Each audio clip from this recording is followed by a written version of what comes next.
ബൈജൂസ് ഈ പേര് കേൾക്കാത്ത മലയാളികൾ കുറവായിരിക്കും അല്ലേ? ഒരു കാലത്ത് നമ്മുടെ ഇന്ത്യൻ ക്രിക്കറ്റ് ടീമിന്റെ ജേഴ്സിയിലും ഫിഫ വേൾഡ് കപ്പിന്റെ പരസ്യ ബോർഡുകളിലും വരെ നിറഞ്ഞു നിന്ന പേര്. ഇതിന് പിന്നിൽ കണ്ണൂരിലെ ഒരു ഗ്രാമത്തിൽ നിന്ന് വന്ന് വിദ്യാഭ്യാസ ലോകം കീഴടക്കിയ ബൈജു രവീന്ദ്രൻ എന്ന ഒരു സാധാരണക്കാരന്റെ അസാധാരണമായ വളർച്ചയുടെ കഥയുണ്ടായിരുന്നു. ഷാറൂഖ് ഖാനും ലയണൽ മെസ്സിയും വരെ അംബാസിഡർമാരായ ആ സ്വപ്ന സാമ്രാജ്യം ഇന്ന് കടക്കെണിയിലും നിയമക്കുരുക്കുകളിലും പെട്ട് തകർന്നടിയുന്നത് എന്തുകൊണ്ടാണ്? ഇന്ത്യ കണ്ട ഏറ്റവും വലിയ സ്റ്റാർട്ടപ്പുകളിൽ ഒന്നിന്റെ ഈ ഞെട്ടിക്കുന്ന വീഴ്ചയുടെ കഥയാണ് ഇന്ന് നമ്മൾ പരിശോധിക്കുന്നത്. ഈ കഥയുടെ തുടക്കം ബൈജൂസിന്റെ ആപ്പിൽ നിന്നാണ്.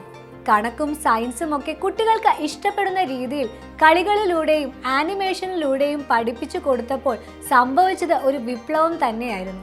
2015 വന്ന ഈ ആപ്പ് വളരെ പെട്ടെന്നാണ് ആളുകൾക്കിടയിൽ വലിയ തരംഗമായി മാറിയത്.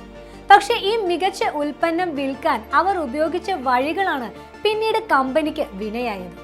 ആപ്പ് സൗജന്യമായി ഉപയോഗിക്കുന്നവരുടെ വിവരങ്ങൾ ശേഖരിച്ച് കൗൺസിലർമാർ എന്ന പേരിൽ സെയിൽസ് ജീവനക്കാർ വീടുകളിലെത്തും.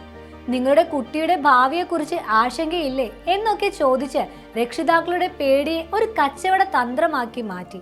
പലർക്കും താങ്ങാനാവാത്ത വിലയിലുള്ള കോഴ്സുകൾ ലോൺ എടുപ്പിച്ചു വരെ വിറ്റു. ഇത്രയും വലിയൊരു പ്രവർത്തനത്തിന് കോടിക്കണക്കിന് രൂപ വേണമായിരുന്നു. അവിടെയാണ് നിക്ഷേപകരുടെ വരവ്.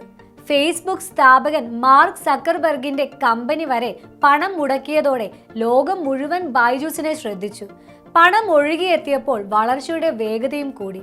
അങ്ങനെ ഇരിക്കുമ്പോഴാണ് കോവിഡ് വരുന്നത്. അതോടെ ബൈജൂസിന്റെ സുവർണ കാലം തുടങ്ങി. സ്കൂളുകൾ അടച്ചപ്പോൾ ഓൺലൈൻ പഠനം ഒരു ആവശ്യമായി മാറി. ബൈജൂസിന്റെ ഉപയോക്താക്കളുടെ എണ്ണം 3 ഇരട്ടിയായി കുതിച്ചുയർന്നു. കമ്പനിയുടെ മൂല്യം 1.76 ലക്ഷം കോടി രൂപ എന്ന ആകാശത്തോളം എത്തി. കയ്യിൽ വന്ന പണം കൊണ്ട് മുന്നിൽ കണ്ട എതിരാളികളെ ഒന്നൊന്നായി അവർ സ്വന്തമാക്കി.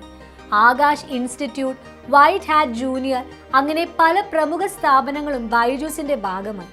എന്നാൽ ആകാശത്തോളം വളർന്നതെല്ലാം ഒരു നാൾ നിലംപതിക്കുമെന്നാണല്ലോ. ബൈജൂസിന്റെ കാര്യത്തിലും അതുതന്നെ സംഭവിച്ചു. കോവിഡ് കാലം കഴിഞ്ഞപ്പോൾ ഓൺലൈൻ പഠനത്തിന്റെ ആവശ്യം കുറഞ്ഞു. ഇതോടെ പ്രശ്നങ്ങൾ തുടങ്ങി. ആദ്യം കമ്പനി 1.5 വർഷത്തോളം സാമ്പത്തിക കണക്കുകൾ പുറത്തുവിട്ടില്ല. ഒടുവിൽ പുറത്തുവിട്ടപ്പോഴോ 4500 കോടി രൂപയുടെ നഷ്ടം. വരുമാനം പെരുപ്പിച്ചു കാണിച്ചുവെന്ന് ഞെട്ടിക്കുന്ന വിവരങ്ങളും പുറത്തു വന്നു. ഇതോടെ കമ്പനിയുടെ വിശ്വാസ്യത ചോദ്യം ചെയ്യപ്പെട്ടു. ലോകോത്തര ഓഡിറ്റിംഗ് സ്ഥാപനമായ ഡെലോയിറ്റ് രാജിവെച്ചു. പിന്നാലെ പ്രധാന നിക്ഷേപകരും കൈയൊഴിഞ്ഞു. കപ്പൽ മുങ്ങുകയാണെന്ന് കണ്ടപ്പോൾ എല്ലാവരും രക്ഷപ്പെടാൻ തുടങ്ങി. കടം പെരുകിയപ്പോൾ പിടിച്ചു നിൽക്കാൻ 10,000 ജീവനക്കാരെയാണ് അവർ പിരിച്ചുവിട്ടത്. അന്താരാഷ്ട്ര കോടതിയിൽ വരെ കേസുകളായി. ഒരു കാലത്ത് ഇന്ത്യയുടെ അഭിമാനമായിരുന്ന ഒരു സ്റ്റാർട്ടപ്പ് ഇന്ന് കടക്കെണിയുടെയും കെടുകാര്യസ്ഥതയുടെയും പ്രതീകമായി മാറി. അതിമോഹം, ധാർമ്മികതയില്ലാത്ത കച്ചവട തന്ത്രങ്ങൾ, സാമ്പത്തിക തിരിമറികൾ, ഒരു സ്വപ്നം ദുഃഖമായി മാറാൻ ഒരുപാട് കാരണങ്ങളുണ്ട്. ബൈജൂസിന്റെ ഈ വീഴ്ച ഒരു കമ്പനിയുടെ മാത്രം കഥയല്ല. അത് ഇന്ത്യൻ സ്റ്റാർട്ടപ്പ് ലോകത്തിനേറ്റ ഒരു വലിയ തിരിച്ചടിയാണ്. ഒപ്പം ലക്ഷക്കണക്കിന് രക്ഷിതാക്കൾക്കും ജീവനക്കാർക്കും അതൊരു വേദനിക്കുന്ന ഓർമ്മയും.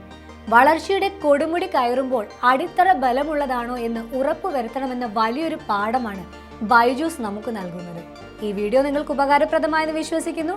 ഇതുപോലെയുള്ള വീഡിയോകൾക്കായി ഈ ചാനൽ ലൈക്ക് ചെയ്യാനും സബ്സ്ക്രൈബ് ചെയ്യാനും മറക്കല്ലേ. നന്ദി.